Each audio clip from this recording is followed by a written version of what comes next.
உலக புகழ்பெற்ற black American pop singer Michael Jackson அவரோட பயோகிராஃபியை மையமாக வச்சு உருவான படமான மைக்கேல் படத்தோட ரிவ்யூ தாங்க பார்க்க போகிறோம். இந்த மூவியோட ரன் டைம் பார்த்தீங்கன்னா 2 hours and 15 minutes. Hey guys, welcome to cinematics. இந்த மாதிரி மூவி ரிவ்யூஸ்க்கு நம்ம சேனலை சப்ஸ்கிரைப் பண்ணிவிட்டு அட் பிடிச்சிருந்தா ஒரு லைக் போட்டு விட்டுருங்க. 1968 மைக்கேல் ஜாக்சனுக்கு 10 வயசு ஆகுது. அப்போ தான் அவங்க அப்பா ஜோசப் தன்னோட 5 மகன்களை வச்சு ஜாக்சன் 5 அப்படின்ற ஒரு மியூசிக் பேண்ட் உருவாக்குறாரு. ஜோசப் பயங்கர ஸ்ட்ரிக்டாக தன் மகன்களை அடித்து உதச்சி தான் மியூசிக் பேண்டை நடத்திக்கிட்டு இருக்காரு.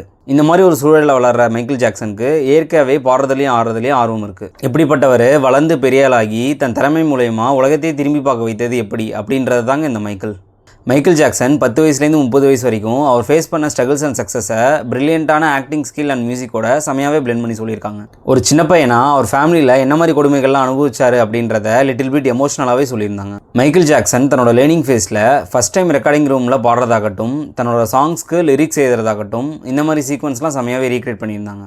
அவர் எவ்வளோ பெரிய அனிமல் லவர் அப்படின்றத படத்தில் காமிச்சிருந்தாங்க. ஜிராஃபி ஒன்று அசால்ட்டாக கார்டனில் வாக்கிங் போயிட்டுருக்கு, மலைப்பாம்பு ஒன்று சோஃபாவில் போட்டு தூங்கிட்டு இருக்கு, டாக்ஸை கட்டி பிடிச்சிட்டு விளையாடுற மாதிரி சிப்பாஞ்சி கூட கட்டி பிடிச்சி விளையாண்டுட்டு இருக்காரு. கிளைமேக்ஸ் சீக்வன்ஸ்லாம் பார்க்கும்போது செம்ம nostalgic moment. Back to back சாங்கை போட்டு எம்ஜே ஒரு ஃபயரான பர்ஃபார்மன்ஸ் கொடுத்துருந்தாரு. பிக் ஸ்க்ரீனில் பார்க்கும்போது வேறு லெவலில் இருந்துச்சு. மைக்கேல் ஜாக்சன் ஃபேன்ஸ்லாம் பார்த்தா நம்மளோட பெரிய பைத்தியமாக இருப்பானுங்க போல். கன்சர்ட் நடக்கும்போது சாங் கேட்டே செத்து போயிருங்கடான்னு சொன்னால் கூட சந்தோஷமாக சாவானுங்க போல்.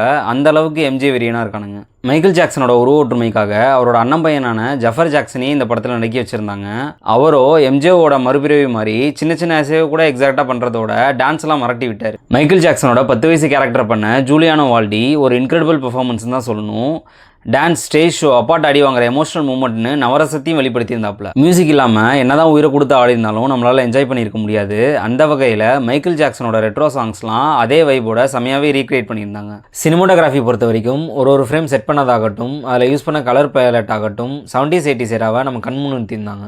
இப்போ நான் சொன்னதெல்லாம் படத்தோட 20-30% மட்டும்தான். மற்ற இடங்களில் ஒரு லென்த்தி டைலாக் சீனை வச்சு படத்தோட ஃப்ளோவை அப்படியே ஸ்லோ டவுன் பண்ணிட்டாங்க. மூவி ஸ்டார்ட் அண்ட் எண்டில் இருந்த ஈகர்னஸ் நடுவில் டோட்டலாக காணாமல் போயிடுச்சு. அண்ட் அவரோட பயோகிராஃபின்னு சொல்லிட்டு பாதி கதையை மட்டுமே தான் சொல்லியிருந்தாங்க.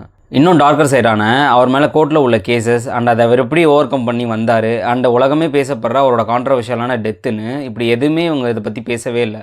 சரி, சொன்ன விஷயத்தையாவது சுவாரஸ்யமாக சொன்னாங்களான்னு கேட்டிங்கன்னா அதுவும் கிடையாது. அவரோட பயோகிராஃபியை தெரிஞ்சுக்கணும்னு வந்த ஆடியன்ஸ்க்கு ஏமாற்றமே மிஞ்சும். இந்த படத்தோட பாசிட்டிவ்ஸ்னு பார்த்தீங்கன்னா actor performance, music, cinematography, dance show, opening and climax sequence இதெல்லாம் தாங்க. நெகட்டிவ்ஸ்னு பார்த்தா துளி கூட சுவாரஸ்யம் இல்லாத ஃப்ளாட்டாக போகிற ஸ்க்ரீன் பிளே, ஃபுல்லாக எக்ஸ்ப்ளோர் பண்ணப்படாத அவரோட லைஃப். ஓவராலாக மைக்கேல் ஜாக்சனோட ஏர்லி லைஃப் அண்ட் பீக் ஏராவான இந்த படத்தை டான்ஸ் ஷோக்காக ஒன் டைம் ட்ரை பண்ணி பார்க்கலாம். So if you are interested, go and watch the on and off Michael. Cinematics rating for this movie 6 out of 10. Thank you guys.